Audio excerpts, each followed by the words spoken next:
That's the only thing. You got those? I don't know. I can't. Let me send it to you, because Darlene sent it to us. I didn't get it either, Francisco. I'll send it to everybody. Yes, please. Okay. Hi Sandra, this is Matt. How are you? Hi, Matt. How are you doing? We're doing okay. We're here fighting with Francisco because we have to. Nice to have you back. Same here. Thank you. Hello, everybody. This is Christine. Hi. Hello. Hi, Hello, Christine. Hi, Christine. Sorry that my phone is lacking in something. Technology. That's all right. It's lacking in character. Oh, that makes better sense.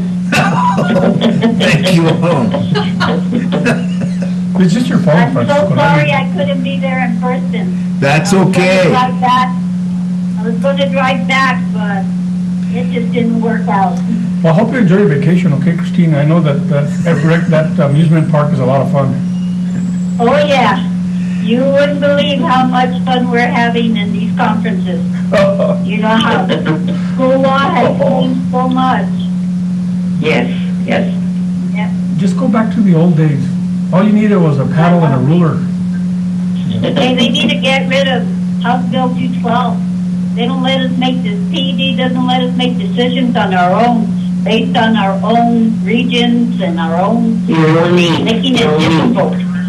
Yeah. It's making it difficult to make decisions.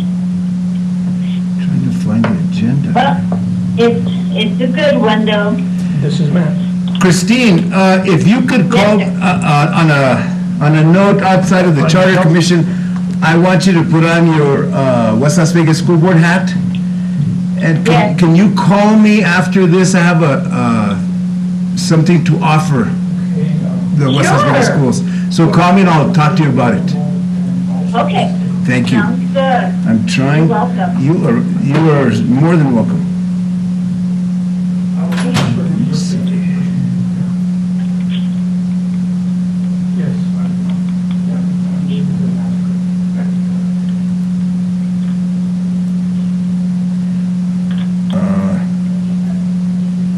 Francisco, what's your number? I thought I had it, but I don't.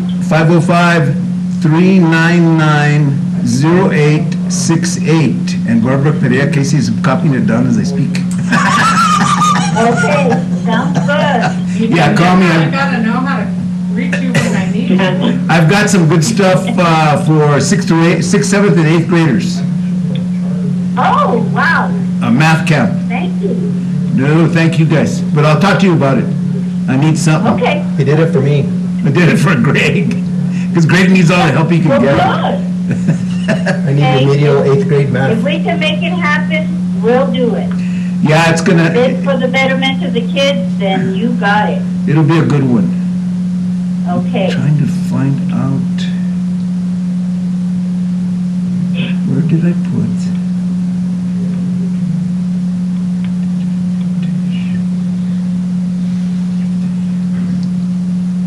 So we're on the powers and duties of the mayor, is that correct? Yes. Can't find the attachment. I know I have it because she sent it to me. Do you have a copy of it on paper? Yes, right here in front of You me. want me to go find somebody that can get us copies? That's it. That's it? That's it. Cool, how many? 1, 2, 3, 4, 5? And see if you, I don't know if they can send it to Sandra and Christine. I do have my laptop, so if they want to send an email, I do have capability of that. I need their emails. Yeah, Here I found it here. they can scan to email off the printers. Okay, let me forward this to everybody. You still need a copy?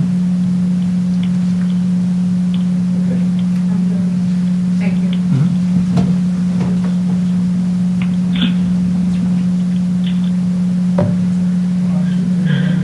If I get up and leave and the meeting is still going on, don't be offended. I have a computer tech coming to my We're gonna lock office the door as soon as you leave. About 10 till 3 or so.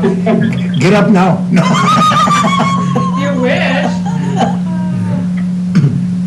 I'm the computer tech. I promise I won't say anything unless I get like really stressed out. I'm the computer tech, the algebra teacher, and the lunch lady at my house. Oh, I okay. have 2 boys still in school. Okay, I forwarded it to all the commissioners. Y'all should have gotten it by now. Or quickly. Thank you. Oh, you're welcome, more than welcome. Okay, I think it's time to begin. It's 1:34. I'm going to call this meeting of the City of Las Vegas Charter Commission, its regular meeting to order. It is 1:34 p.m.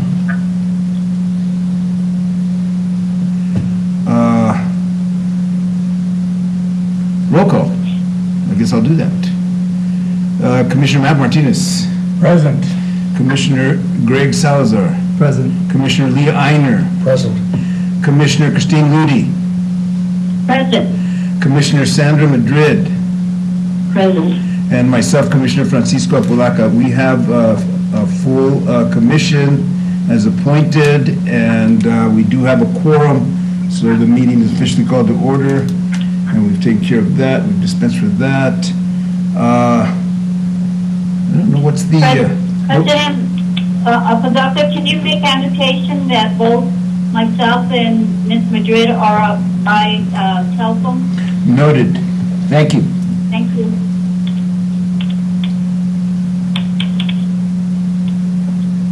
Ms. Arguello is not going to be, Mr. Arguello, fortunately and unfortunately for us, is on vacation. A well-deserved vacation, I may add. And she's done a lot for us, and I think she had taken care of everything today and had IT here for us, and she did step up to the plate. And she does have this on YouTube, and I think she's met her requirements so that she can take the minutes based on the YouTube recording. super. So we're good to go there. One of the things that we had dispensed of because we were meeting virtually is the pledge. What's the wishes of the commission? There's 4 of us here. I have no need to recite the pledge. The commissioners? I think it's tradition that we have, but I didn't know that Yes. you did it. I say, Commissioner Louie, Commissioner Madrid, I know that you're here telephonically, but what's your opinion or your thoughts on this matter? I say it should be done. I do too, tradition. Okay, Commissioner Martinez, will you lead us in the pledge? Allegiance to the flag of the United States of America and to the republic for which it stands, one nation under God, indivisible, with liberty and justice for all. Thank you. Okay, so we've dispensed with the formalities. Have you all received the agenda, those of you that Yes. are able to? Yes. And do you have a copy, or you can look on, I guess? I reviewed it prior to the meeting. It's on my screen at home. Yeah, okay, it's right here if you want to look at it. Okay. And because of your eidetic memory, we know that you know everything on it. Well, there's like 3 items. Yeah, pretty much. Okay, could I have a motion to approve the agenda? So moved. Motion to approve. We have, could I have a second? Do we have a motion? We have a motion by Commissioners, and it was virtually a dead heat. Commissioners Martinez, Salazar, and Ludi, seconded by Commissioner Einer. All those in favor signify by saying aye. Aye. Those opposed, same sign. The ayes have it, and the agenda has been approved. We now come to the minutes of May 6th, 2021. I apologize for this because you may not have had time to review them. What's the wishes of the commission? I read through them, they look pretty good. Yeah, I read through them too. I move to approve. A motion to approve the minutes of May 6th, 2021. Do I have a second? I second. Sandra. Commissioner Madrid has seconded that motion. All those in favor of the approval of minutes of the meeting of May 6, 2021, signify by saying aye. Aye. Those opposed, same sign. The ayes have it. So the minutes of May 6th have, 2021 have been approved, and I will sign those and get a copy to Darlene. Public input. Now, because Darlene is not here, we don't know if anybody submitted any public input. Did you submit any public input? Any public output? You are a member of the No, public. all I did was send that email to you after the last meeting, but I don't have anything to say. And with that, as far as public input, I'm going to consider that as public input. We did receive your email of May 7th, and I did forward it to the commission. Did you all receive a copy of Mrs. Barbara Perez Casey's email of May 7th? Yes. Yes, yes. Barbara, would you like to comment on your email? Well, I don't really remember everything I wrote. But my concern was that I know that it's difficult to review the charter as a whole, but there are many parts of the charter that relate to other parts. And if you do it one part at a time, my suggestion would be, since that's the route that you've chosen to take, is to not vote on anything, any recommendations that the commission makes until you have reviewed the whole charter, and then go back and see how they all fit in together and how the charter flows. Another thing that I'm very concerned about is that one of the issues that came up at every single meeting for 4 years was that the charter was in contradiction to the city ordinances. And so I think, I don't know how you can do this, but you're going to have to either change ordinances to match the charter that you come up with, or vice versa. Make sure that the charter coincides with what's already in ordinance, because they do not match. And I'm talking specifically about the duties of the mayor, the duties of the city manager, the way the city police department is run. And so those are some of the things that are of issue. The city clerk, she follows pretty much state law, and the charter allows her to do that, so that there's not a whole lot of question there. But the others, especially the duties of the mayor and the city manager, were a big concern to everyone. And we have a lot of conflicts in our meetings because of that. And I would like city government to run smoothly as possible. Yeah, not everybody's always going to agree on things, but the charter is the skeleton of everything else, and the ordinances are the flesh of that skeleton. And if they don't stick together, if they don't work right together, you're going to have problems. Mr. Chair, Mr. Martinez? I just want to make sure, Sandra and Christine, can you hear Barbara? Yes, yes. Okay, I just want to make I sure. was using my teacher voice. She's using her teacher voice. Once you're a teacher, you have a permanent teacher voice. With that, and perhaps, and not wanting to take this too far, but at the same time, because of your experience on the city council after the imposition of the home rule and the changes to the charter, you have more experience there, and perhaps you could chime in on this as your experience of as mayor, Commissioner Martinez. What do you see? And here it's a generalized question. The charter is reviewed and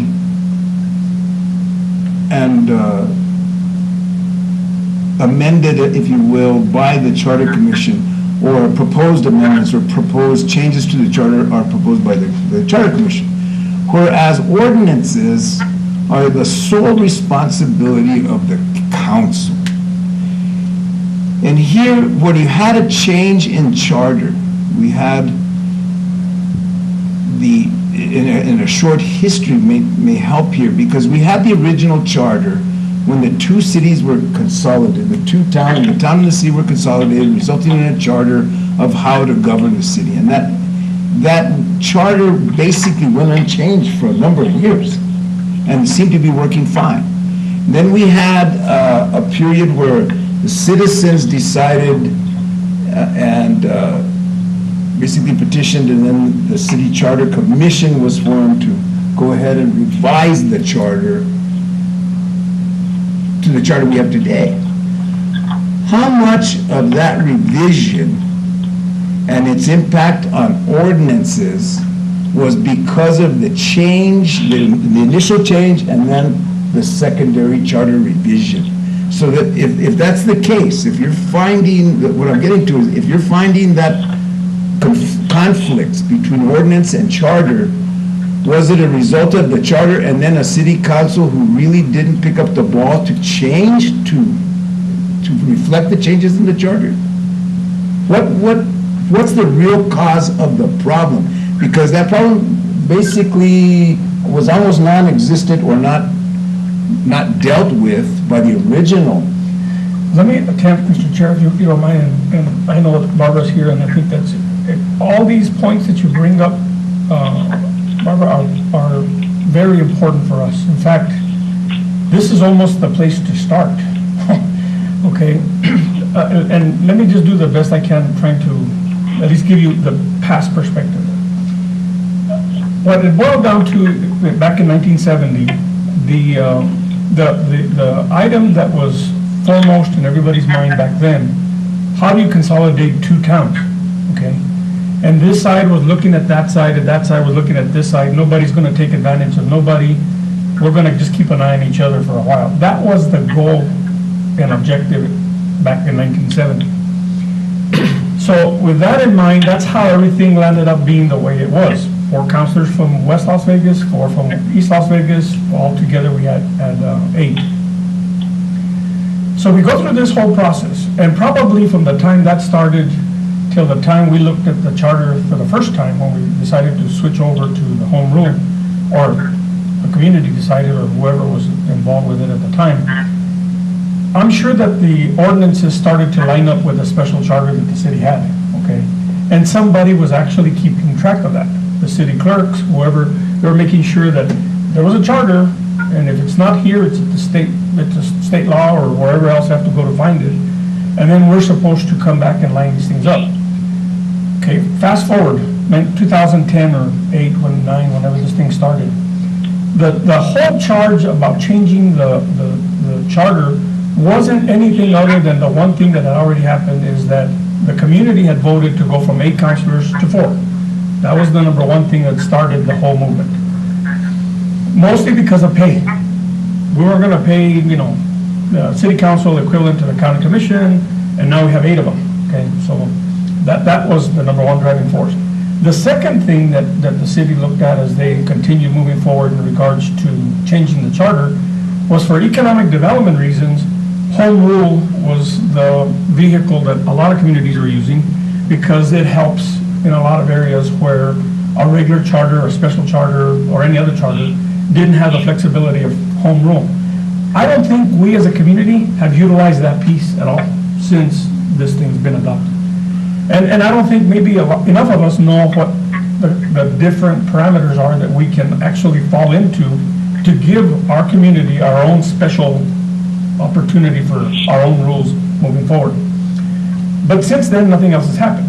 So what Barbara's document to me points out, that there are gaps, okay? And we knew that. That's why the charter was put together initially, had to be reviewed so many years down the road, and that was the idea, was to fill in the gaps, okay?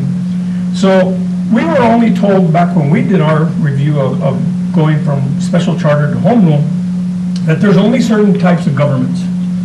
There's the commission manager form of government, something like Raton has, 5 commissioners, they get together one day, one of them's elected mayor. That's how that one works. Then there's ours, the mayor council manager form of government, which we were before, okay? That was what we did. And just to make a side note, that's where the city manager, the police chief, the city attorney, all those names came from the special charter that same way. So that was left, that wasn't put in separately, that we inherited that from the old charter. And then there's also the type of government like the city of Albuquerque, where the city council elects its own president, And the mayor acts sort of like the president of the United States. They send him the document, whatever they're considering, he either has an opportunity to sign it or he can veto it. That happened today. I guess Mayor Keller decided he's gonna veto the gas tax in Albuquerque, because he can, okay? So the council either, they'll be sent back to the council for reconsideration or it'll just die, okay? They'll just have to work it out. It's what it's all about. But this document that you put together, Barbara, I have to tell you, hits a lot of the right places, because we have to fill in the gaps, okay? So it's gonna be hard. There's no way to look at the whole charter. What we're gonna have to do is, I think we continue looking at step by step, but then we gotta go back and take a look at, okay, what are the duties of the mayor? What are the duties of the council? What are the duties of the manager? And if there's any other directors or department directors that need to be taken care of, what are those duties? So we don't have a choice. We're gonna have to answer this. Why? Because you guys in the past already took it to court, okay? And it's simple. You guys won. And you won because when the charter, when state law or whatever was out there floating around and we couldn't make up, nobody could make up their mind, somebody came with a rule, this is the way it's gonna be. And that's how come it landed up being the way it is. So we have no choice. We're gonna hopefully continue going step by step, but then we're gonna have to do one more step. We're gonna have to go back and see what each one of these entities is gonna have to do. And there's pros and cons, you know what I mean? That's, you know, we can make that decision here. It'll go to council and the mayor and council, they may modify it, okay? And then that may not be what the community wants. We may even end up being on the wrong side of what the mayor and council want us to do, because we may say this is what the community wants. They're saying this is what politically we need to do, and we may not be on the right according to them, but we may be on the right according to the community. So those are the chances we take as we move forward. There's no guarantee. But I think we have to fill in the gaps. So hopefully I didn't make that too complicated. There's an elephant in the room when we have this discussion. And that is, Barbara, at the point where the city council was identifying that ordinances were rendered quaint by the current city charter and were no longer in conformity, city council is the legislative branch. Why did they not legislate to bring ordinance into conformity with the city charter? Because the city charter really is the constitution of the city.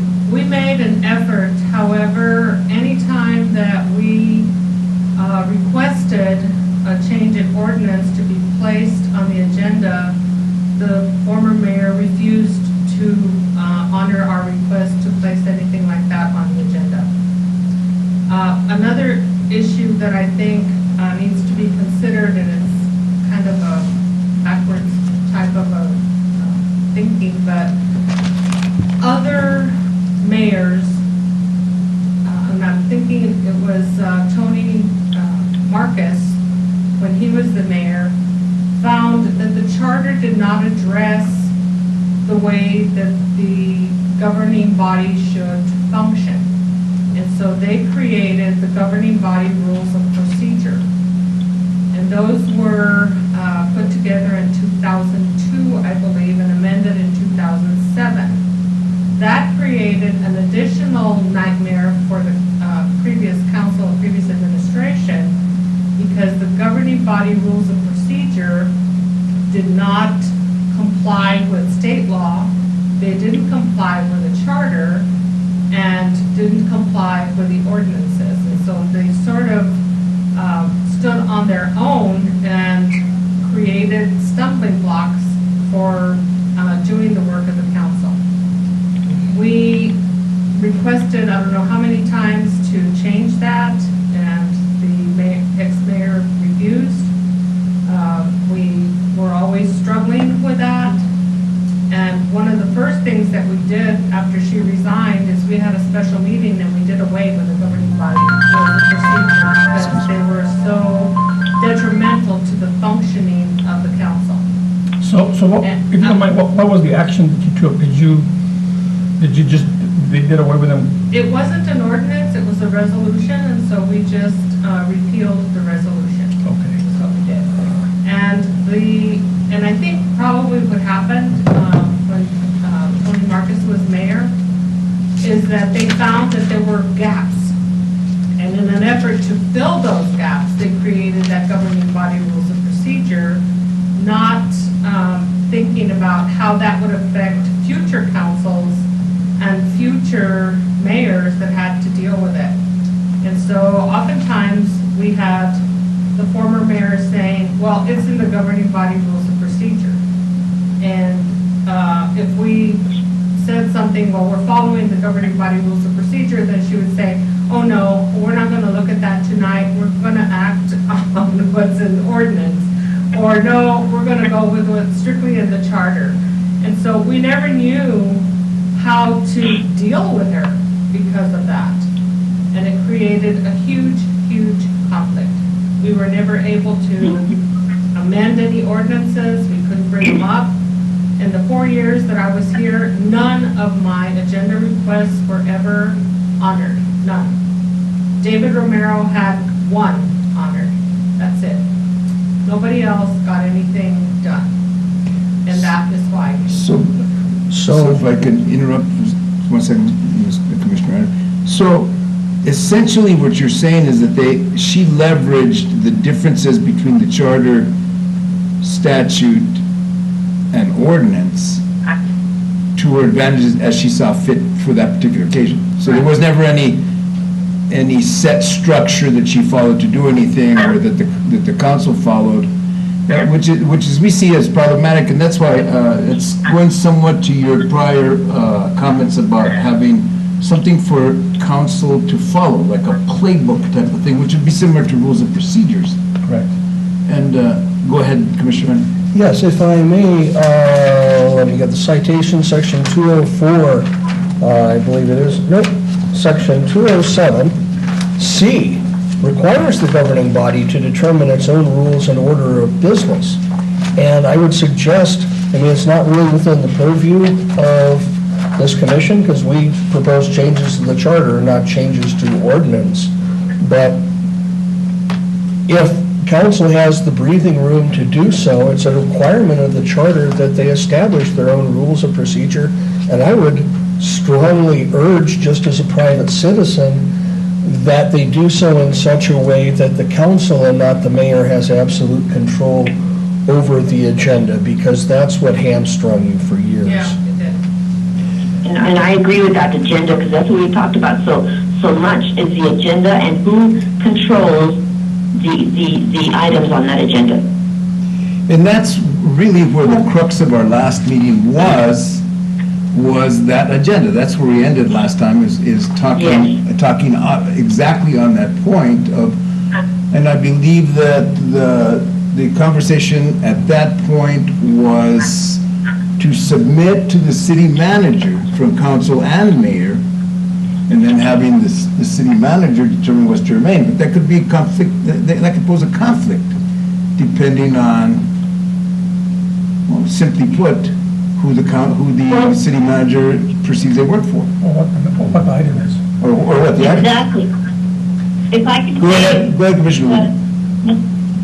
if I can say, if the city manager is at the pleasure of not only the council, but more towards the mayor, and that there could be a lot of conflict. But if we can go back a little, and let me just ask this, and please forgive my ignorance on this, but what are the advantages of having the home rule? I mean, where does that give the city the advantage of being a home rule? Commissioner Martinez. How does that? Commissioner Martinez may add some light to that, because what I see, and if I can interject real quickly, is, as Commissioner Martinez pointed out, it would give an advantage basically in almost one area, would be economic development, because then we could form our own rules when it comes to that as a means for advancing the city if you did it through home rule, and you could somewhat circumvent or go around, same thing. Any state rule that would have an impact on that. It gives you a little bit of a leeway, Commissioner Reiner. You're jumping, you want to jump in here? I want to jump in here because I think we should begin at the highest level of abstraction with Dillon's rule. And Dillon's rule goes back, it was in another state, I think Iowa, back in the day. There was a judge named Dillon who was confronted with this question of the relationship between the state and municipalities. And Dillon's rule was that the municipality's relationship to the state is that of a child to the parent. And that a municipality has only those powers expressly granted to it by the state. If you follow me. Now, home rule turns that on its head. Home rule says that the municipality has any and all powers not expressly denied by the state. Some people think that home rule wipes out state law. It doesn't. If state law says you can't do it, you can't do it. If state law is mute on the topic, then, you know, still kind of the relationship of a child to the parent, but the kid's thinking, nobody told me I couldn't shave the cat. And that's where I was coming from. You know, you know, if there's a state law and that's where I was a little bit confused. Well, if we're home rule and we make the decisions, well, where does the state fall in telling us that we're doing something wrong or that we're doing everything right, whichever the case might be? See, and thank you for clarifying that, because I was a little bit confused with that. Thank you. Commissioner Martinez. If I can, Christine, and just to add more to that whole topic, the state will never come in and say we did something wrong unless it shows up in an audit, okay? What it boils down to is the item will be challenged in court. That's pretty much what's going to happen, okay? Oh, okay. So in other words, Lee's right. In other words, if the state says nothing about it, you can do pretty much whatever you want within reason, okay? You know, there's also, you know, reasonable, but look at it this way. One of the things that I think I remember was one of the things that you could change under home rule was the procurement stuff, okay? In other words, if you wanted to give a local business a preference above and beyond whatever procurement code allows, home rule would allow you to do that, okay? We want our local guy here that sells, you know, uniforms to have a shot by being a local preference, and we're going to do X, Y, and Z. But a lot of it was economic development, because it would allow the city some flexibility to work on the LEDA stuff and do all kinds of other stuff that didn't fit the bill. And everybody at the time, all the progressive cities that were moving, wanting to do as much as they can economic development-wise, all of the bigger cities, Albuquerque, Rio Rancho, Las Cruces, Roswell, Farmington, all those are home rule towns. Why? Because they wanted to be on the bandwagon so they could take advantage of some of these things, okay? But let me just go one step further. Home rule is exactly just that. Wherever there are no rules, they're made here, okay? This home is what that makes the rules. But I guess going back to the ordinances, and this really concerns me. Okay, now I'm going to take off my mayor hat, between now and being mayor, and go back to being a councilman. I remember specifically when we were in the city council that if there was an ordinance to be considered, it had to pass a test, okay? A litmus test that's internal, okay? And more than likely, it was a combination of the attorney and the clerk and whatever department head was working on some kind of a change that made sure that whatever ordinance was being considered, that it passed this test, okay? I don't know how many ordinances you guys passed, Barbara, when you were in the council, but pretty much before it even comes here, it better have already passed all these tests. It almost seems that the ordinances were coming and nobody was checking. Am I hitting that sort of right? So those are the kind of things that we need to put in here and say, you can adopt all the ordinances you want, but it better not be in conflict with the charter, with state law, with anything that, you know, that may pertain to this one item, you know, zoning or whatever else happens to be the case. So it almost seems to me, because I remember the document, here's an ordinance, and you'd literally see the city attorney weigh in on it, you'd see the department director weigh in on it, and possibly the clerk, depending on what was going on. And I think that part is the part that in my mind, I'm saying, well, I don't think we're doing that anymore. So a cat doesn't know what the other cats are doing. Isn't that, or shouldn't that be the role, or a role of the city attorney to review these things and go, I understand that your intentions are good, but this ordinance would violate the charter or violate state law, and you can't do that? But they have to be invited to the party, Lee. And that's what I think the problem was. They weren't invited to the party, or if they were, the mayor and possibly the manager said, hey, we'll talk to you when we think you need to give us input. But right now, this is what we're gonna put on the table, and we think we have the votes. So really, when And it that's boils why we have the down to, mess that we have, Matt. That's why this mess, it's embarrassing to read about the mayor, and you know what you're on. That's why that happened, because we're allowed to. but see, you have to be careful that a document like this doesn't get too complicated, or doesn't get too simplified. There is some check and balances that we're gonna have to go back and check, and really, I'm glad that Barbara was able to put all these things down. I didn't, when the last commission, charter commission work, was put together, we did not take governing rules of procedure into consideration at all. And they were already there, right? Right. So, and I know how that started. Mayor Marcus wanted a code of ethics, and that's all he pushed. From the day he started till the day he left. That's all he wanted, and see what it boiled into, it morphed into this, okay? And if wherever they saw that there was a gap, they started adding stuff in. You cannot have documents that conflict against each other, whether it's a resolution, an ordinance. You have to put it in here. You've got to be able to figure it out. So I know what happened there, because he was pushing it even when I was mayor. He wanted a code of ethics. And I told him, we tried. We had 2 meetings on code of ethics, and guess what? We could never get a resolution on one item. Why? Because everybody's ethics is different, okay?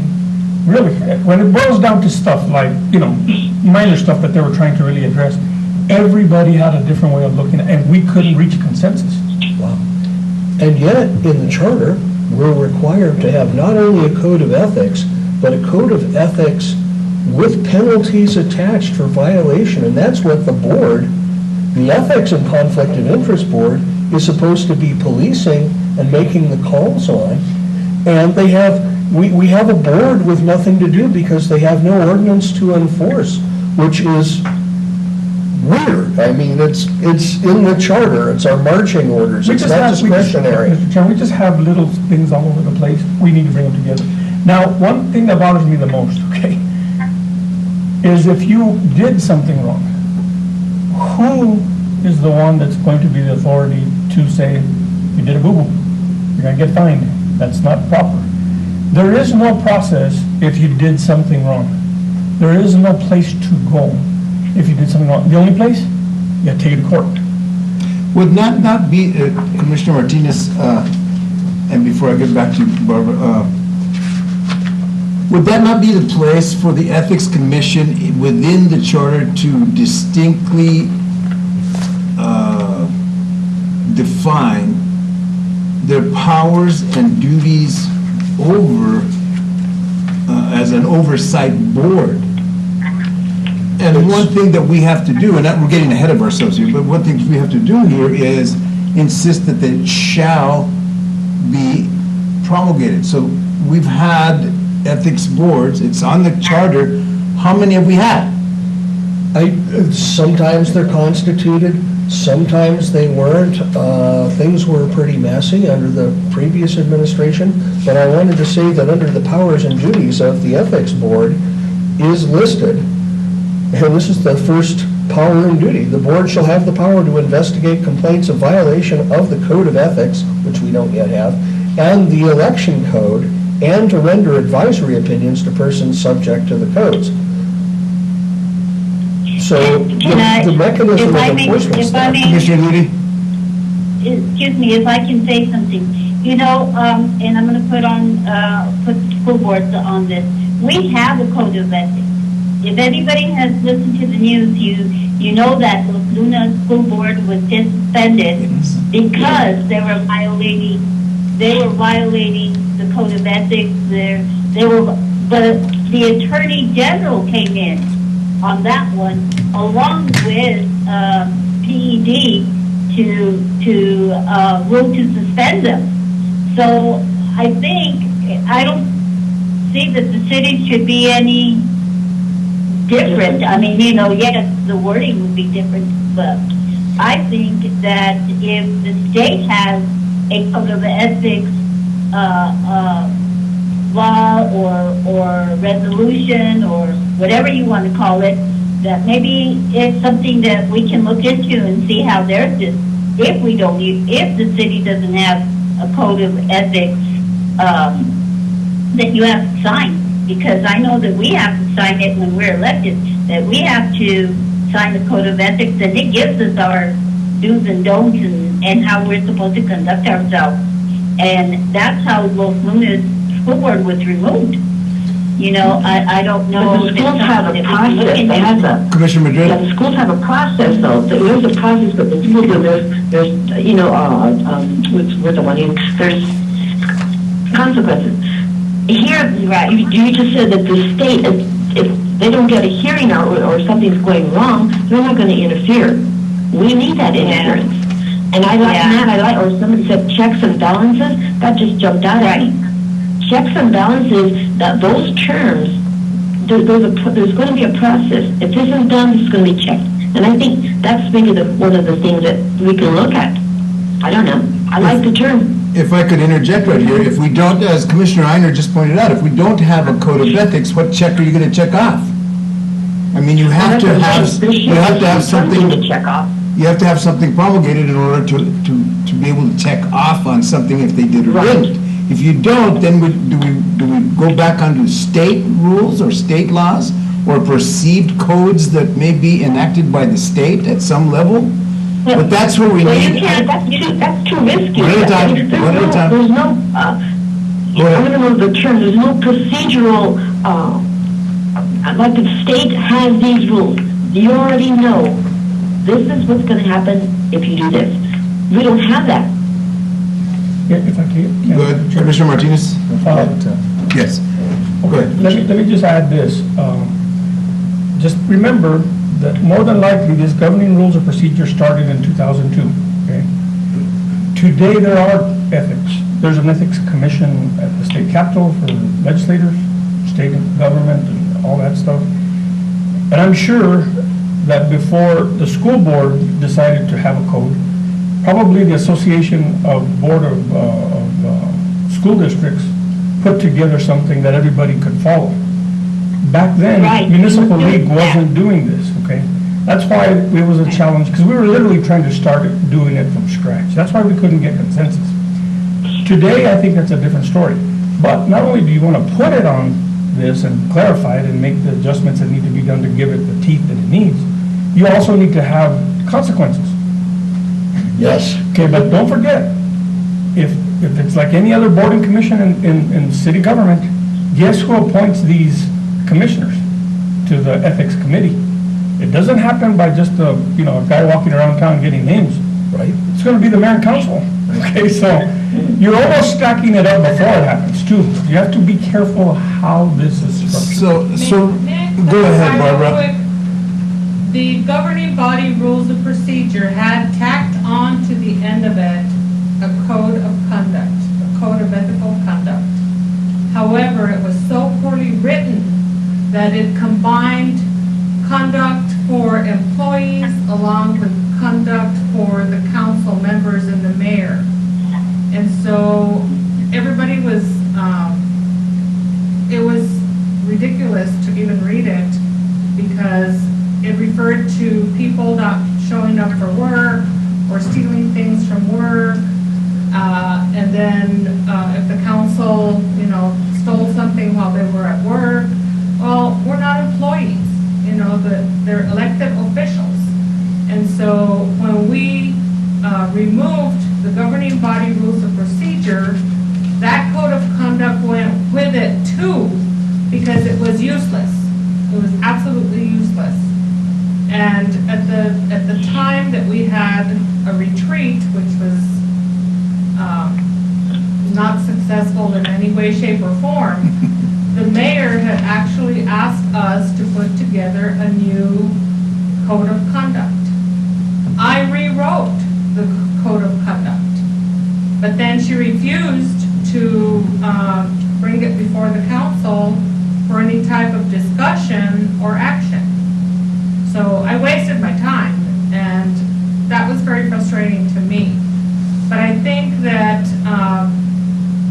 to begin with, maybe you need to have the city clerk contact the municipal league to see if they have a sample document that the city might be Right. able to adopt. And, you know, just, I was looking at number 6 on page 10 of the charter. It says, perform other duties and exercise such powers as specified in this charter, the city's ordinances. And I would just stop it there and say, and to comply with the governmental rules of procedure, the Governmental Conduct Act, the New Mexico Conduct Act.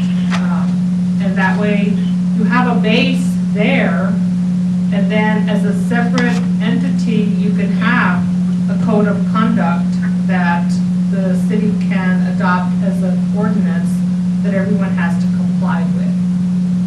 Point well taken. What I'd like to suggest, and bear with me on this, so to divert just a bit.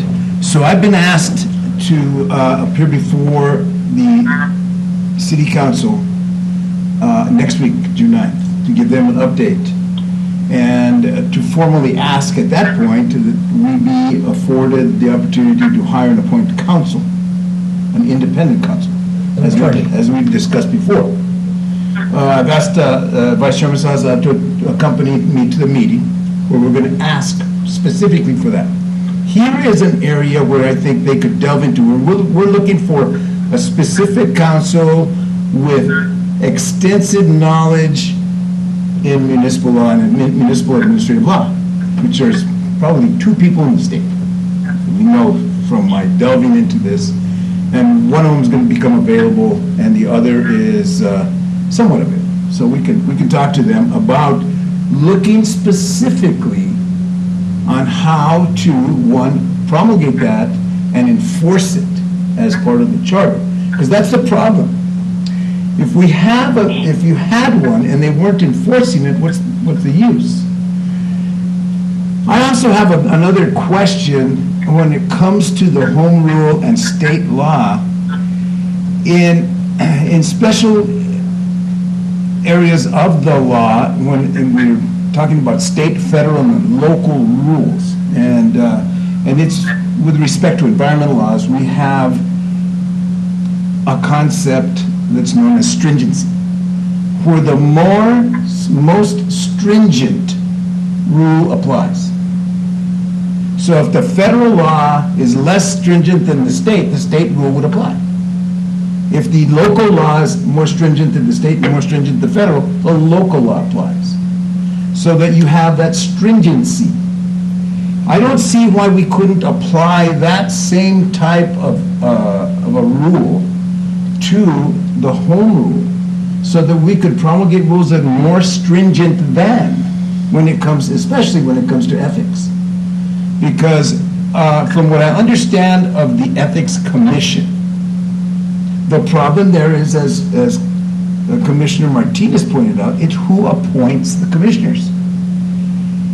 There's several different areas that they're pulled from at the state level. The governor has appointees, the Speaker of the House has appointees, the President Pro Tem has appointees, I think the judicial branch has appointees, and you're going to get in, I can see butting heads. What's going to get done there? Who has the most to gain or the most to lose? When we look at, we have the ethics board that is impaneled through the charter, but sometimes it's been dealt with and sometimes it hasn't. Well, I'll point to that. And then again, it gets back to the mayor and council. if we can define who does what or how many, I think we help there. Let them have their say. We could put up constructs that some must be from segments of the community. We have so many that may have a legal background, somebody that have a business background, somebody else. So they can look and be kind of equalized that way.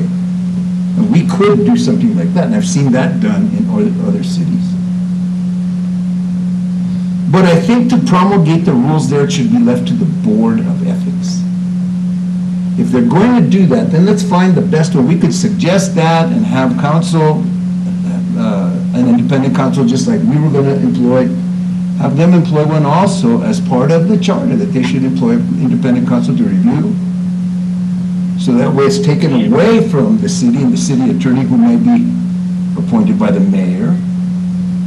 So you avoid those conflicts, and perhaps we could get something in there that would be implemented and then promulgate rules that would be more stringent than. Because that way you'd have some teeth to it. Because, well, what are you going to do if you promulgate rules and they're less stringent than anything else? Then you have to go to court. Doesn't do us any good if we have to go to court. Why have rules? Let's just go to court. But I think that's where stringency should come in. If we're going to do this, and let's make it so stringent that nobody's going to want to evade it. Otherwise it's for naught. You know, our work here is, what are we doing? We have to do something to, as you say, put either some penalties or some type of a trap or a bite to it that's going to tell people, well, I'm going to read that. I'm not going to do that. And how do we do that?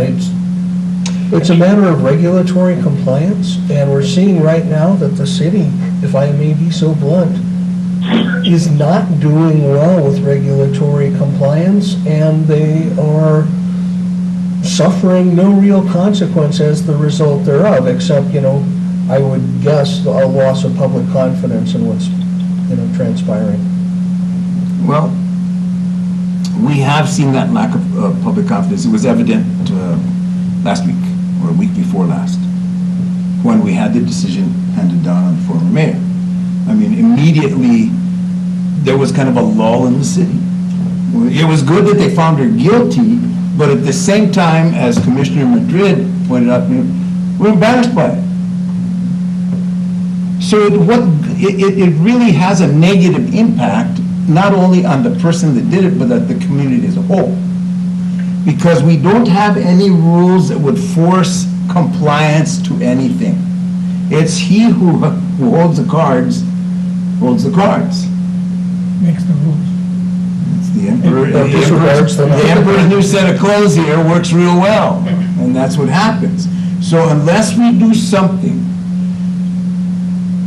to strengthen the Ethics Commission and to assure its promulgation with every administration and the oversight of rules that are promulgated that are more stringent than, so that there is a penalty, a swift and severe penalty for those who don't do it. And don't limit it to employees. I mean, we're not a personnel board. There's a whole set of rules that oversee personnel. As Councilwoman Casey has pointed out, they dubbed it stealing from work and stuff like that. There's a whole set of personnel rules and penalties that are on the books. It's already illegal to steal from your employer. I don't know if that hasn't got the rap. Why are we reinventing that wheel when this should go to the governing body and or its direct oversight? Mr. Chairman, in consideration of what's happened, with the issues regarding the previous mayor, this should be the opportunity for us to springboard and make that piece as strong as we possibly can. And City of Albuquerque has an ethics board that they're busy. They're always doing something. Don't forget that they also have public financing for campaigns, and sometimes they have issues there. They have stuff that look, appearance of conflict of interest. they're busy there, okay? So I don't think we have to reinvent the wheel. I think we just go, take a look at some of that stuff, come up with some good teeth on ours. But I think we need to springboard down, make a statement really that, we saw what happened, we don't want this to happen again. Now there's consequences, okay? And you don't have to wait 2 or 3 or 4 or 5 years to get it resolved and go through the process. Why? Because it already says we take care of it from within. Now, one of the ways that you can also fix some of this stuff, because don't forget, the term for mayor, the term for council is 4 years. So literally what you can do is rotate the members of the ethics committee to be, not in the same administration, so that people are rotating and staying on through the next administration, and the next administration of the 4 councilors, the next administration of the next 4, but there's always a perpetual. And in most cases, from what I can remember in Albuquerque, I hate to bring it up, but they're the ones that have been on top of my mind from the stuff that's going on. Some of those people have been on for many years, okay? So that means that it doesn't matter who's in the mayor's seat or the council seat, they have a lot of respect for the work that those people are doing. That's what we need to do here. At some point, it's good to clean things out every so often, but there's some things that need to have some historic, presence in some of the decisions we make. So there's ways of fixing it. But really, I think what this boils down to, we need to springboard off of what happened and maybe start with the ethics piece first. I agree, It's Matt. crucial. I agree. So, And not only that, it is going to help in healing our city, that the people will come in, the community will come in and say, wow, now our city is back on track, our city, because if you listen to or even read a lot of the negativity of the community themselves, especially your young people right now, have no confidence in anything that the city is doing. They back up, whichever it is. So I think, this ethics commission has to be done, so that we can show the community, or they can show the community that, yes, something happened bad, there's nothing you can do about it, but where do we go in the future? Is it going to continue, or are we going to put a stop to it? That's what they're looking for. And there's a related, Commissioner Reiner. Thank you, Commissioner Madrid. Commissioner Reiner? there's a related issue, and that is that over the past 4 years, and I would expect that you would agree, there were any number of times that the city attorney should have shot out of their seat to say, wait a minute, that's not how it works. You don't get to pick whether you're going with statute, charter, or ordinance. There's actually an order in which these things apply, and if the ordinance is invalidated by the charter, you go with the charter, and so on. But what we've also seen over the past 4 years is that the city attorney's seat is the siege perilous. And it's been politicized to the point, how many city attorneys we had in the last 4 years? 4, I think. Right. Yeah, I stopped counting. And prior to that, there was already a bunch. Yeah, so we need to be thinking and talking also, I think, about how to ensure that our city attorney is competent and well-versed and doing a good job, but at the same time, depoliticizing the position so that they don't feel like the mayor has a gun to their head with the ability to propose their removal at any time. Well, thank you, Commissioner Reiner. The problem that I see with the city attorney and any of the appointed position is that the rules for appointment are that they are appointed by the mayor and only confirmed by the council. Now, how much of that, how do we play that? Because it could cut both ways. In the case of the city attorney, what I've seen is that the city attorneys, the past few city attorneys since I've been back, which is some 9 years now, and watching the ongoings of it's kind of like watching Peyton Place. It's kind of a soapbox. I know it's a fun, but it's almost true. what I've seen is the city attorneys watching that these bodies, and especially the mayor, are not violating state law, not so much as city ordinances or the charter. They're watching that, and that they're a protectorate of one particular area within the administration. That's not what the city attorney should be doing. But how do you affect change there? How do you depoliticize a city attorney when it's an appointment by the mayor and simply confirmation by the council? The council can say no. Right. That's it. Well, why does the mayor, why does the mayor have to choose the attorney? Why isn't that just? Well, it's because it's laid out in the charter. That's the way that they're appointed. Now, with that, they're kind of playing both ends against themselves here, especially where you have a split council and mayor. Commissioner Martinez. Let me just say, at some point, whatever we do, okay, you sort of have to recognize that there's a political aspect to a lot of this, okay?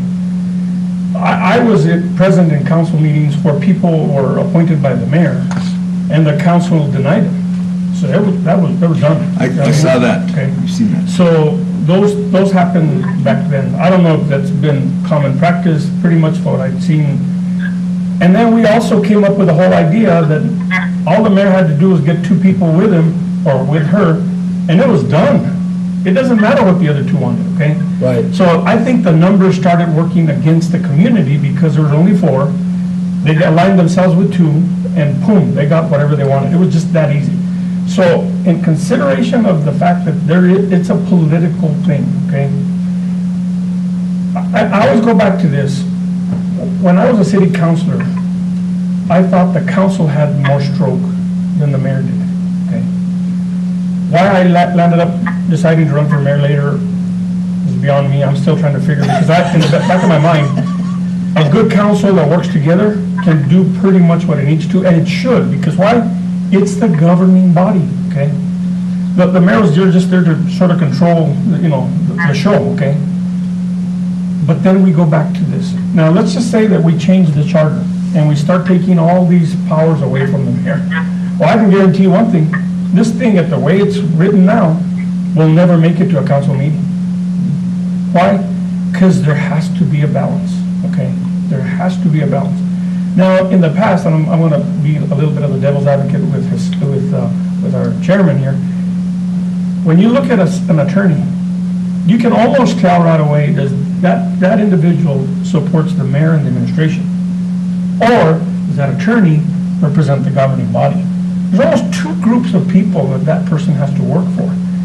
What I've seen as of late, and I can't talk about all of them because I'd have to go into individual review, I guess, the governing body was always put in the back seat. And the mayor and the administration are the ones that utilize the attorney, and pretty much the decisions that were being made pretty much centered around that environment. I don't know, Barbara, you were there. Did that happen? It looks like the governing body was always left in the cold. The attorneys worked under a lot of pressure. Every attorney that brought out illegal actions that were taking place, particularly in the area of procurement and contracts, those attorneys were fired.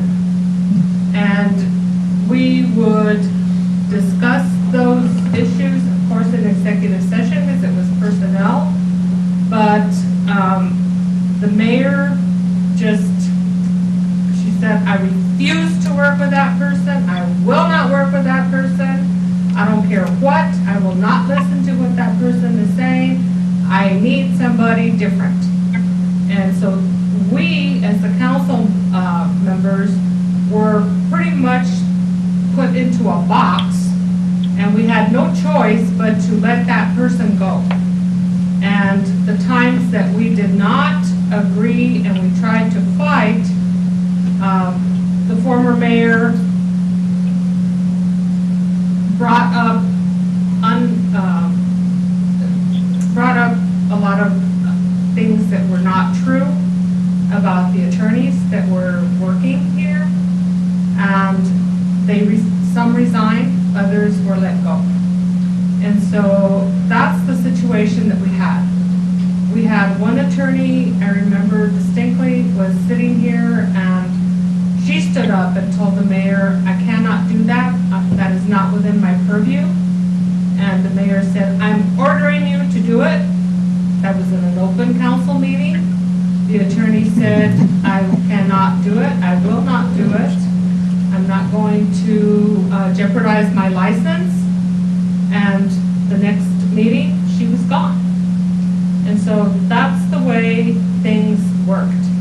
We consistently, every time that someone new had to be appointed, we asked the former mayor to please advertise the job so that the HR department or a small committee could review those applications for those top 4 positions, so that we would get people who were actually qualified, who were not just friends of the mayor, who were not going to be the mayor's puppets. We wanted people who could actually do the job and were qualified to do the job. That never happened. And so I would strongly recommend that maybe someplace you add language that says that those 4 positions be advertised and that the best qualified person be placed in those positions. Because that has not happened at all and still is not happening. I can attest from direct experience to what Barbara is saying. Well, I understand that, but let's take it this other way, though. Because the charter right now just gives the mayor to appoint, and the qualifications that set out for the city attorney should be an attorney in good standing qualified in the field of municipal law. What's qualifications in the field of municipal law? I have no idea what that is. Licensed to practice law in the state of New Mexico, that's pretty evident, and still established residence, San Miguel County. That's it. So, more definition within that for qualifications, but do we take away, as Matt says, it's a game of give and take. Now, the mayor is going to say, if you take away my power to appoint, well then, why should I be mayor? I'm just playing devil's advocate here. I'm not for or against anything, but I'm just saying, if I were mayor, I'd say, no, you're not taking away my power to appoint. I can appoint. Your job as city council is to confirm. So you don't confirm them, I can bring you another appointment until you're blue in the face. However, if you have an application process where qualified people apply for the job, let's say 7 people applied for the attorney's job, and the committee, the personnel person, whoever, they come up with 3 finalists. They give those to the mayor. The mayor then reviews those applications, and from those 3 picks one that she will recommend to the council. But along those lines, well, why not eliminate the office of city attorney and just have a position as city attorney? Make it part of the personnel policies and not an appointed position. Because what's the difference? You're still choosing from that same pool of people, but you're not giving them an appointment. I mean, what's the difference there? And I advocate for that. Why? Remember that prior to, at one point, after the consolidation, and maybe you remember this, Matt, maybe you do too, Barbara, that the office of city attorney was a contractual position. It still is, to some degree. Well, it still is, but then back then, it was a completely contractual. They submitted an RFP, they responded to an RFP. There was less problem, it was less problematic when it was a contractual position than there was when it was appointed position, because they had longevity. Who was the attorney before Danielle? We had... Roberto Armijo was there for how many years? Long time. And there wasn't really, and Roberto, as much as I can say about Roberto, he was an honest man. I can say that about Roberto. He was a real estate attorney. Yeah, but he was a real estate attorney. He was not quote unquote a qualified in the area of municipal law. So when I started doing the search to see if we could find an independent counsel, I discovered there's really only 2 people that are qualified in municipal law in the state. One of them's retired and the other's going to retire. So what do you do? I mean, administrative law, you can find people, but that's not municipal law. Mr. Chair, if, Commissioner Looney. would it be feasible, or even if maybe, if you go out for an RFP for an attorney, why don't you go to a RFP in a law firm that then appoints a specific attorney within that law firm to represent the city? This takes away from those, that individual, one person that is going to come in and be appointed by the mayor and then approved by council. If they go on an RFP and they go to a law firm, I think you take a little bit out of that political jargon out of it and let the law firm appoint their specific in that area. But to play the devil's advocate there, Commissioner Ludi, is then you would be discriminating against those single practice attorneys if you went with a firm. Can you specify a firm? Can you specify a firm in procurement? No, not necessarily. No, because they would have to follow the procurement anyway if that law firm is the one that, gets, that is picked from, let's say, 6 of them, and their cost and all that is less, then you go with that law firm as long as they have the ability to work in a municipality area. It's just something to think about. Well, let me pose it this way: if we have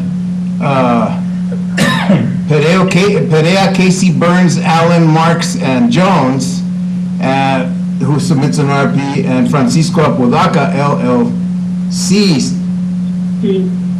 submits an RFP, and I'm a one person, should we go with a firm or the one person? And if you specify a firm, then you'd almost be obliged to go with the larger firm. So that would be a discriminatory procurement. May I make a suggestion? No. In looking at the general provisions for each of those 4 appointed people, I think maybe you can solve partway the situation that we currently have. If you look at the city managers, for example, it says the city manager, if not already certified by the International City Managers Association, shall be working to achieve certification while in the employ of the city. But the other paragraphs say that the person just needs to have executive and administrative qualifications. That's very broad. And here, what I have seen, the city managers that have been chosen, if they had anything above a high school level, they were considered. If they had any kind of experience working for any kind of governmental entity, that was considered. That is not specified here. And we have had, the last 2 city managers have not had ICMA training. They have not registered with the ICMA. That's a requirement of the charter. So the charter has been consistently ignored in that particular place. And, when you have a city manager, I would ask the previous city manager, how's the training going with the ICMA? Oh, great. And I said, so what did you learn? Oh, well, I went to UNM and they taught us all kinds of stuff about government. Give me specifics. Nothing.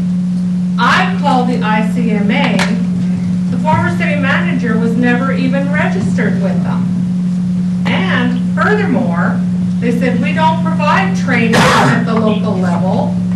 We give them an assessment, and that assessment tells us what they know and don't know about city government. And then we design a project for that person to complete. And they have 5 years to do it. After that 5-year period, if they have successfully completed the project that we gave them, then they become certified by the ICMA. In New Mexico, there are two city managers that are certified ICMA. Let me interject here. Doesn't that go back to the dogs chasing its tail again on the Ethics Commission? Well, who would be enforce the qualifications and make sure that they're getting certified and these type of things to comply with the charter? It'd have to be the ethics. If you don't promulgate ethics, then you don't have any worries. Well, this we're getting back to to bring this back, and let me try to wrangle this one back in if I can reel it in a little bit. I need one of those big saltwater reels. Again, it comes back to Section 3 of Article 3, and again, it's the power to appoint by the mayor. And that, it comes back to the question, how would we affect a change there? And perhaps by a real way is by eliminating the appointment of a city attorney and going out and having them be part of the personnel system of the city. But you have a city attorney that's a city employee that has to go through a vetting system, has to interview, has to go through the process. So, and it can open it up, it would eliminate a firm, because a firm could not be a city employee. You have to have a contract with a firm. Right. So, but what do we do here? I mean, that would be the way to do it, but at the same time, when we do that, then we run into that thing of, well, the mayor's never gonna go for this, he's gonna throw it out. We're limiting the mayor's powers and authority and ability in some respect. What's the middle ground? Is there a middle ground? Is there something that we could come to that would be amenable to both the mayor, council, and the citizens? Because we have a big citizen body that's right now holding that big stick, and then we have elections coming up in a couple of years. But I have a question for Barbara, Chairman. Commissioner Drake, go ahead. Barbara, if you had more members as councilors, would those decisions have been easier for you to get on the agenda, to, promote your ideas? Would that have been easier had there been more membership? No, it would have been easier if we had had a mayor that would follow the rules. I understand that. Yeah. But just in general terms, if you wanted, you weren't allowed to put your items on the agenda. Had you had more councilors in place, would that have been easier for you? It may have been, depending on who those people would have been, because... Right, no, I understand that. I understand that, but with the 4, it really limited what you could or could not do. Because if she would get 2 people on her side, there's no way you're going to get a majority. But had there been more, would that have been easier? It would have been in that particular instance, yes. But here we get back to the numbers game again, 4. Right. Okay, so I think that's a lot of it, the preface of it, of Lesson School, is that, starting with that, and allowing the councilors to have their say, not have one person dictate what's on the agenda or not. Well, Yes. let me play the devil's advocate. Bear with me. So you had 2 administrations that were adept and very astute at causing divisions within the council on any particular issue. Okay, so if I'm a mayor and I want to do what I want to do, let's use an example. Francisco Apodaca is going to build a non-compliant building and I want 20 water meters into this building. And so I have a variance that I want to go for, and it goes through planning and zoning, and now it's got to go to council because I've run adrift, I've run aground, and I'm taking this to council. All I have to do is get two people fighting against each other and two people with me, and I'm going to get whatever I want. And that's what we had, is those two mayors, the past two administrations were very adept at that on any issue. When you have a mayor that's voting on every issue to break a tie, something's wrong. But then let's turn it around. We have the current council, it's a 4-member council, that are very congealed and who have, and the mayor has not broken one tie. So it depends on the demeanor of the mayor, and it depends on the will of the council. If I may, and I see that Barbara's. I have to leave. But let me just add one thing before you go, Barbara, and get your input on this real quick. Now that I'm hearing all this stuff again, don't forget it happened 12 years ago, whatever it was. Really, at the end of the day, the only reason that the attorney, the chief, the clerk, and I guess even the manager, the only reason that they were separated from the rest of department directors was because that's the way it was done in the previous charter, okay? Other communities, and we could probably check, I guess, they probably don't go through that much detail. Really, at the end of the day, it's the city manager, like a school board superintendent, that's in charge of taking care of all that. The day-to-day. Okay, so that's maybe something that we need to consider going forward, and then put a process in place, if we have to in the charter, that a committee, go through the process, vet them, recommend 3, boom, get it done, and it's a done deal. That's probably what we probably should look at doing. And yes, I wouldn't just include the 4, I would include all of the directors. This is a pretty big city, okay? Imagine, they appoint the chief through this process, but not the utility director, who has more employees under that position than the chief does.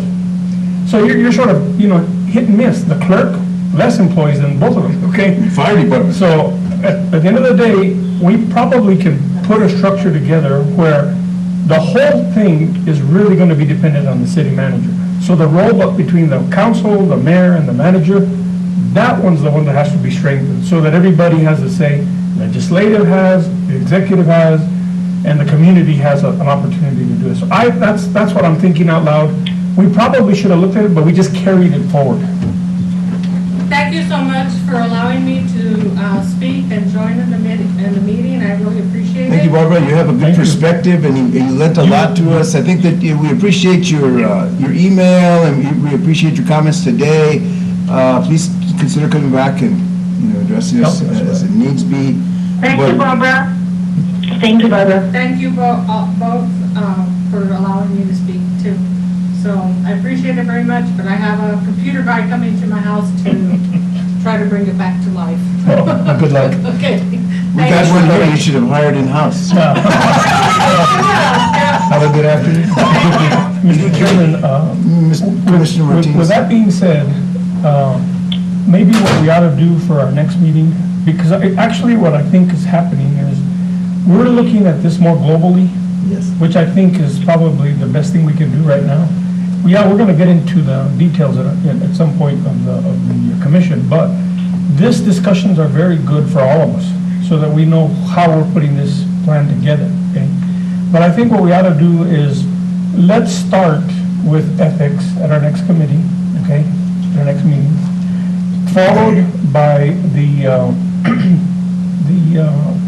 probably the powers of the mayor, the manager, and the duties of the council, okay, in those 3. And in the duties of the city manager, have a subsection that would talk about putting these people in more a director position instead of an appointed position, so that they go through the process, and need be, we put together the, we put together the matrix that we need to also get these people employed. Basically a personnel policy, but along those lines. To some degree, because these are directives, okay? You know, I don't know how many there are, what, 15, 20, I don't know, there's a lot of directives. There's a lot of You know what I mean? directives, And you can't really pick these 4 over the other ones, because they're all sort of directors, you know what I mean? So I would recommend that we start doing that, and then we can continue working with other parts of the charter. If you will, Commissioner Martinez and other commissioners, what I'd like to do, I like that. I would like to propose, and I was going to bring it up today, that we have 2 special meetings this month.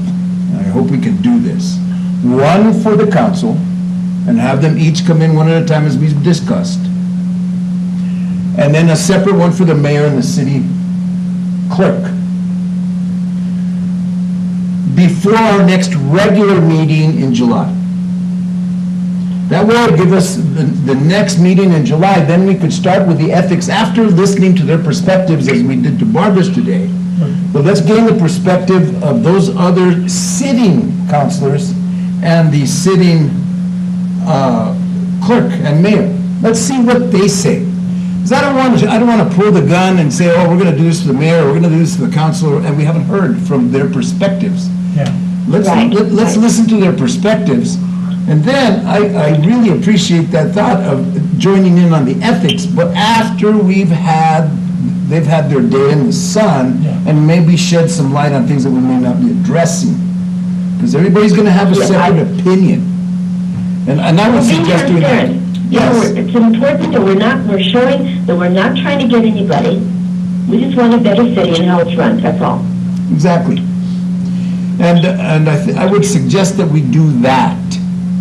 Because we've done...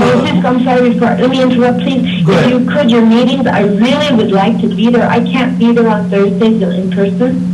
This is the monthly meetings, okay, but if we're going to have a special one, I'd really like to be able to be there.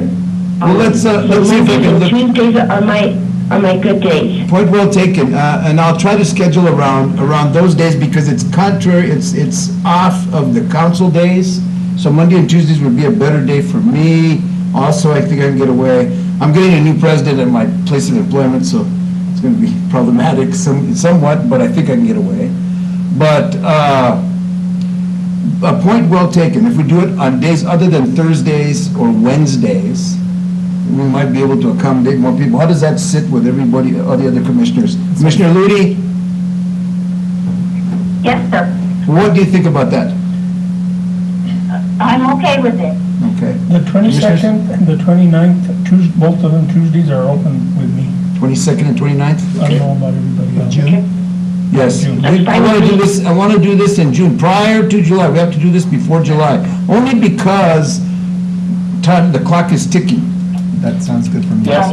I think the 22nd is more helpful. That'll give us, if we have it on the 29th, then 2 days later we have the regular meeting. So I think the 22nd would be more feasible and Well, I think we'd be better prepared. well, the only reason I'm suggesting 2 meetings is because we have 4 counselors for the 22nd, Oh, that's. and then the mayor okay. and the city clerk on the 29th. How about the manager? I got you. The manager, here's the problem here. If we're going to have the manager in, our current manager is leaving on July 1st, June 30th. So if we could get his, and perhaps Dr. Tiller would give us a good perspective, because he's leaving, he has nothing to lose. Maybe we can work him on the 22nd. Because that'll give us, the meeting of the 22nd may run a little longer than normal. But we get a good perspective. Yes. And Chairman, I have a question. What happened to our seventh person? That's one thing I'm going to pose at the June 9th meeting before council. So what I'm going to bring up is that the appointment of the 7th commissioner, and 2, the appointment of the contract or however method we may use to hire an independent counsel. And there was one. Is it good to say if we can give a recommendation for that seventh person? I mean, Let me broach that subject with council and mayor. I don't know okay, who the seventh commissioner that declined, who appointed him. So I don't know. if it really came from council, then that councilor should have a shot of appointment. Yeah. That's correct. right. If it was the mayor, then the mayor should have a shot. Mr. Chair, I really think that one of the first things that you and the vice chair should ask the council is the attorney.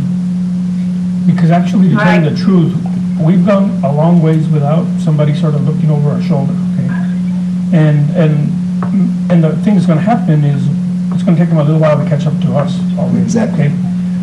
I can tell you that through the last process, no matter what we did, the attorney that we had was making sure that we were at least following some kind of train of thought from the legal perspective. As you can see, it's obvious that we didn't fill all the gaps, okay? But don't forget, we did quite a bit of work from going from what we had to this, okay? But we knew it wasn't perfect the day we finished. We just knew it had to come back. Someone had to come back and add to it. So I really would hope that they moved on that quickly. You know what I mean? I don't know how to stress it enough. I've even told the mayor myself when I've seen him, you need to get us an attorney. You know what I mean? Now, I'm going to keep with the same thought of attorney. As I'm thinking about the city attorney, the chief, the clerk, and all the things that we're hopefully moving from a special category to a department director position, we almost need to consider that the city attorney represents the administration first and foremost, okay? They review the stuff, they review the documents, they review the department's, recommendations, the documents that need to be legal and filed and all the whole 9 yards. To some degree, work for the administration, which would be the city manager, and if the manager and the mayor got along very well, that attorney pretty much works for them. At the end of the day, the council's the one that doesn't really have representation, although they claim they do. We may want to consider recommending that they have, maybe not a full-time attorney, but a contracted attorney to represent the council. Because that's one part. We would have never gone through all the stuff that the last administration went through had there been stronger representation of an attorney to represent the governing body. A general counsel for the council. For the council. If I may. Here's my question with that, before you go there, Commissioner Reiner.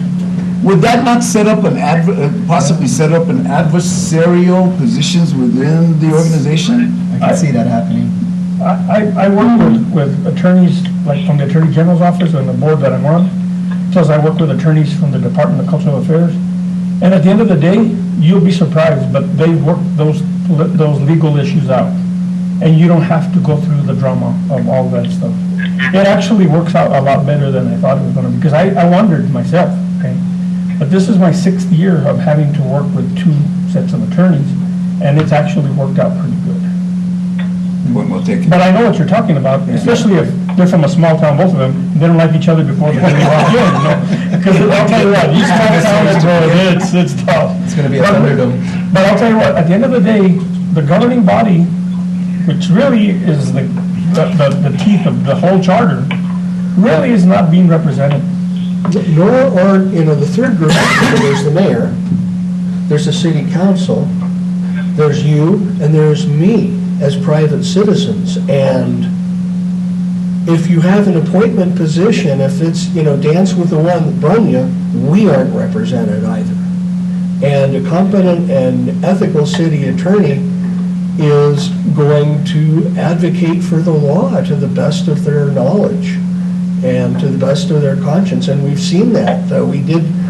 We had a former city attorney here who actually was advising the ethics board, who proposed an ethics ordinance, who distributed a form, as I understand it, asking for disclosure of conflict of interest amongst the city council, and bing, bang, boom, she was gone.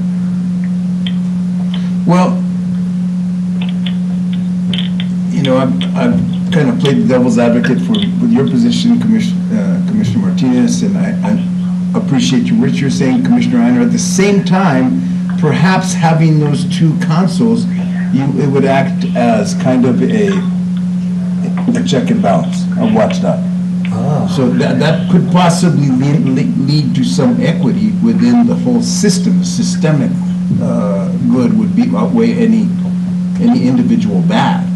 But at the same time, I think those are interesting questions. Those are interesting points of view and something that we should consider in the long term. Looking at the time now, we have about a half an hour. I think that we've gone over a lot today, although it was more anecdotal and conversational. We did get a lot done. I think we've considered a lot of points that we need to concentrate on. But I would suggest at this point, let's listen to the counselors and the manager. I'll suggest that they be here on the 22nd. And then on the 29th, we listen to mayor and clerk. We reconvene at our next meeting and really look at the ethics as to what they've divulged and see where we go from there, and then make those decisions as to whether we want to change this charter or advocate for change within the charter that forms divisions and directorates instead of appointments that would lead to some more of it would actually kind of lead to less of an adversarial or even a more fair system, if you would. And Chairman, I think if we preface it with the fact that whatever happened for the primary, we do not want that to happen again. And I think if we preface it with that introduction and say what we're doing is we're trying to protect the city, this happened because these things were in place, we don't want it to happen again. Point well taken, Commissioner Madrid. What I'd like to say is, for overall, that our interests are with the city and the citizenry as a whole. John Q. Citizen more than city council, more than mayor, because they're representatives of the citizenry. And we haven't seen that. And I think that's what we've gotten away from because of these ethical conundrums that this has caused. And it's not because of what they did in 2010. It's just been a series of strange events and very strong political-minded people who had the position that was perceived to be the position of power. And if you look at the charter, the mayor is a ceremonial head. But the last two administrations took it upon themselves to assert power and really usurp the power of the legislative branch, the council. But they were allowed to. Well, they were allowed to. They were dang good at it. Well, yeah, but they were allowed to.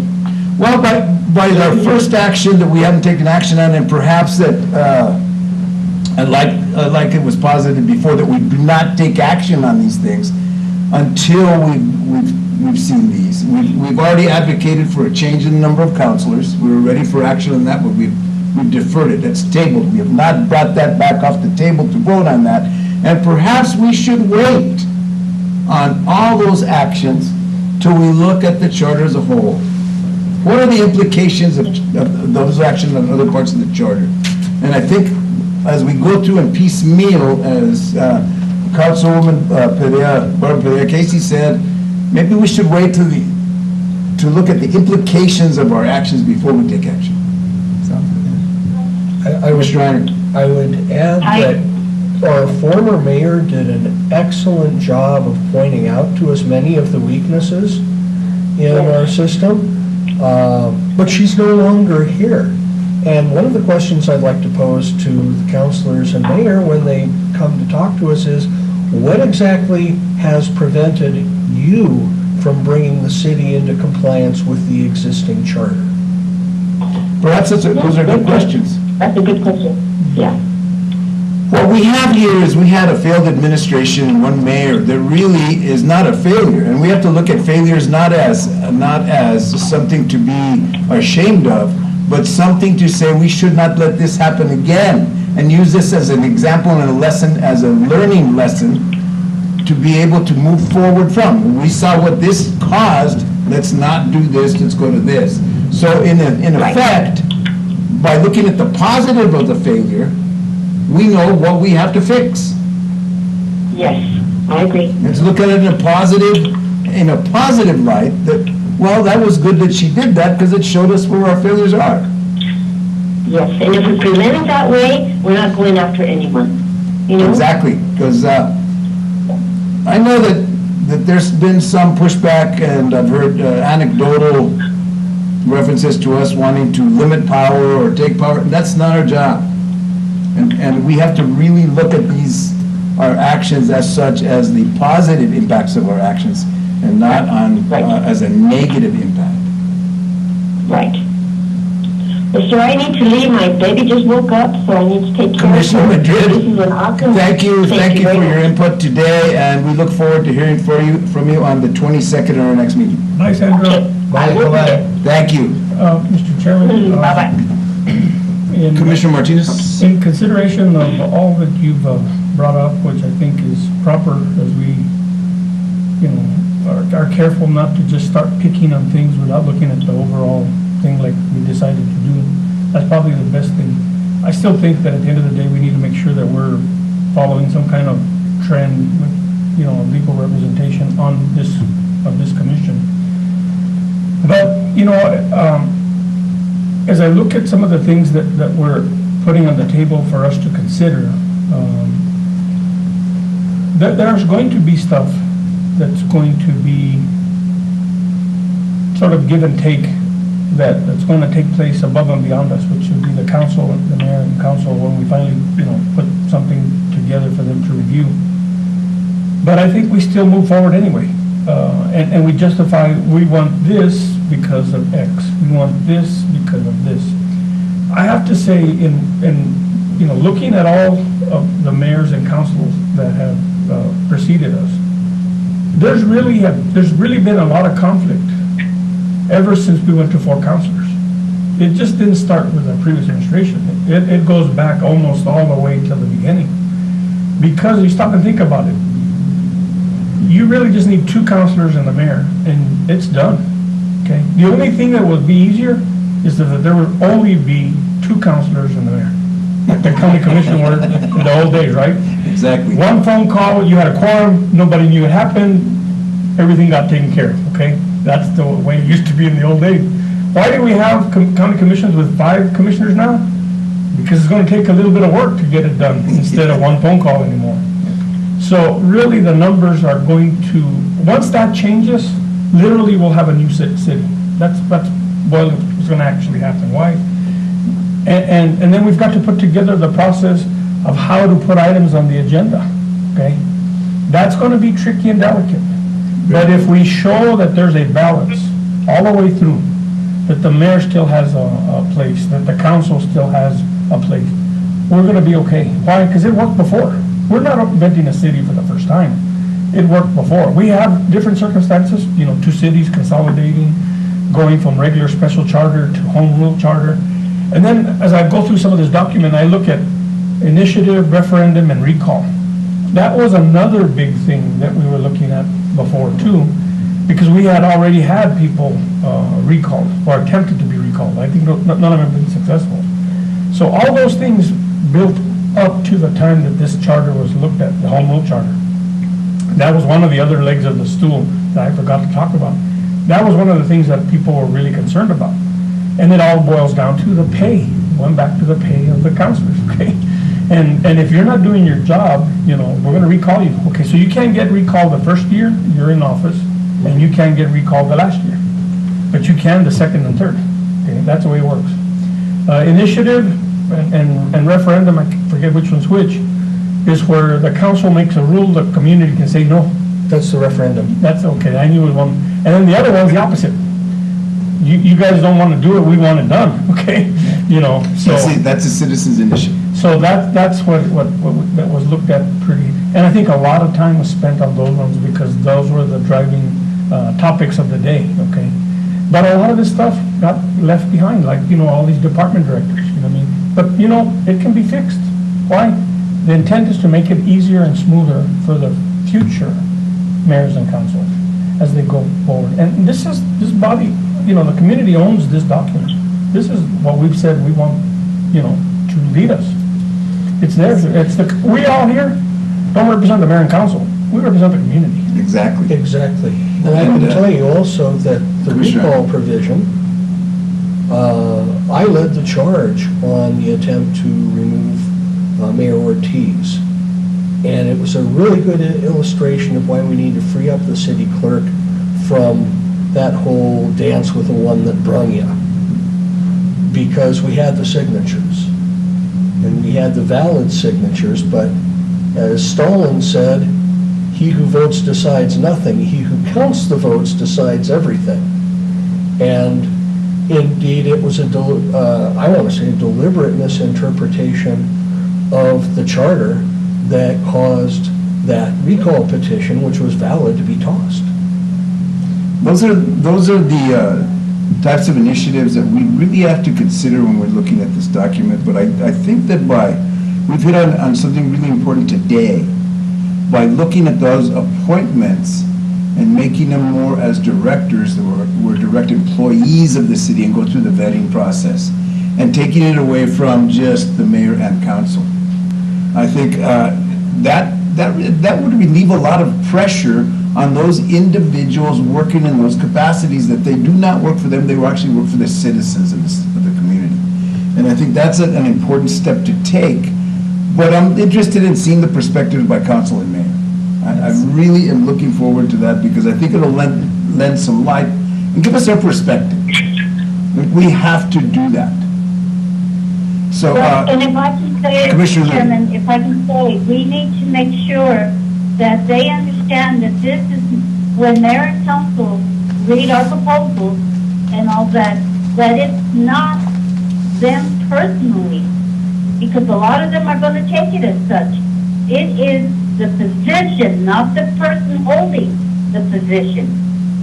Okay? It is for our future to make sure that we have a solid charter and that the citizens of Las Vegas really, really embrace it, because it's going to be hard when you bring it to a person that they're not going to take it personally. Well, you're trying to take away my position or my authority or it isn't you. And I know, and you all know that we have some issues on our board with certain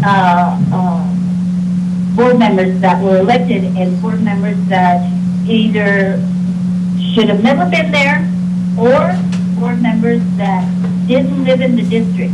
And that was the hardest thing, to make them understand that it is not their position or their person that we're questioning. It is the position that they were holding.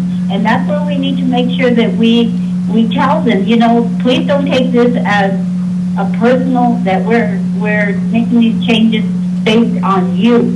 We're making the changes based on the position. I think that we have to eliminate that personalization or that thought of personalization by saying this is a community impact and go that way. Right. I think that we have two tough sells ahead of us. One, we're going to have to sell this to the council and the mayor. Right. And then we're going to have to sell it to the community. So that's our role as commissioners, is to present these as community-based initiative, not just a personalized attack, and it's not. Right. Although I'm getting that feedback that some of the elected officials are viewing it that it could be, and I've maintained from the start. And they said, well, I had a question posed by someone who said that talking to me and said that I was. He said, you are trying to do this. I said, I'm not trying to do anything. I'm one vote. And as a matter of fact, my initiatives have failed. So it's not. I have nothing to gain in this. But I think only as a citizen. But until we can do this, we're not going to see ourselves moving forward as a community, as a city. I mean, it's affecting our business, it's affecting economic development, it has this long-term effect. It's affecting the people that are leaving because of the issues that have happened. They don't want to be part of a community that is dysfunctional. They want to be part of a community that is looking to the future for their family.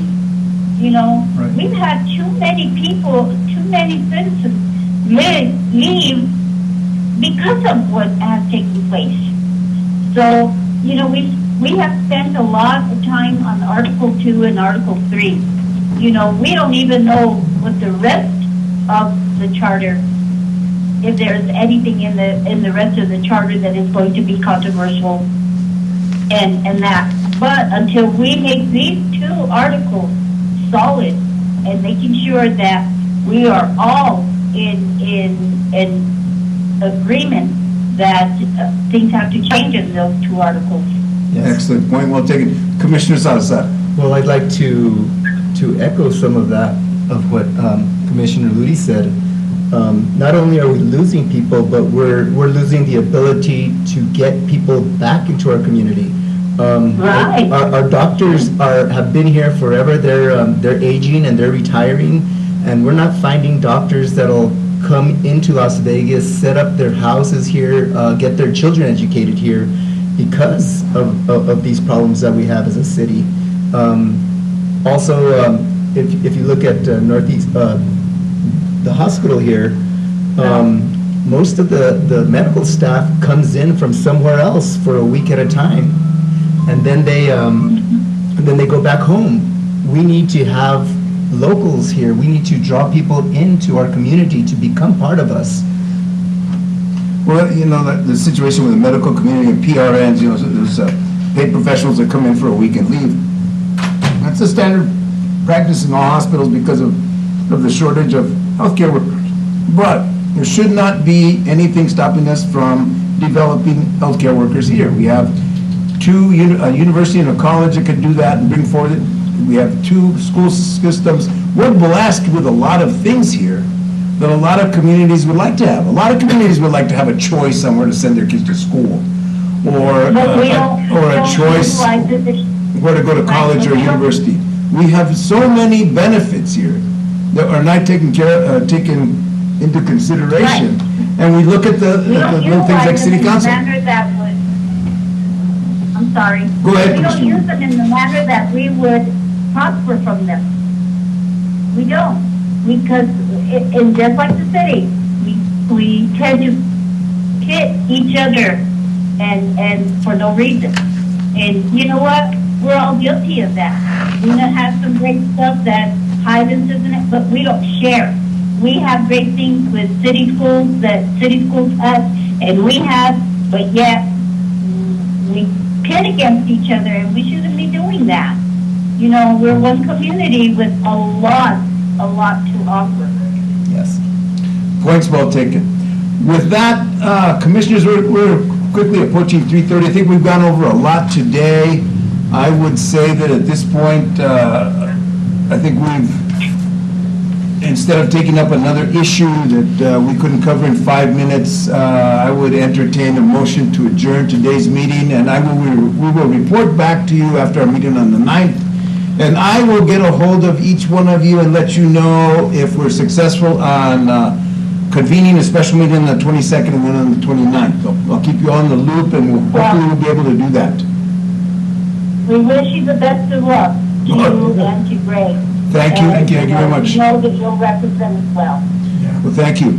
With that, I'll entertain a motion to adjourn. I move to adjourn. I have a motion by Commissioner Einer, a second by Commissioner Salazar to adjourn today's meeting. All those in favor say aye. Aye. Those opposed, same sign. Ayes have it. Thank you for today's meeting. Thank you, Commissioner Ludi. Good job on the phone. Thank you. And give me a call. Well, thanks. Thank you. I'll call you in a few minutes. Thank you very much. Thank you. Bye, Bye-bye. Matt. Bye. Bye, Bye, Christine. Mr. Einer. Bye.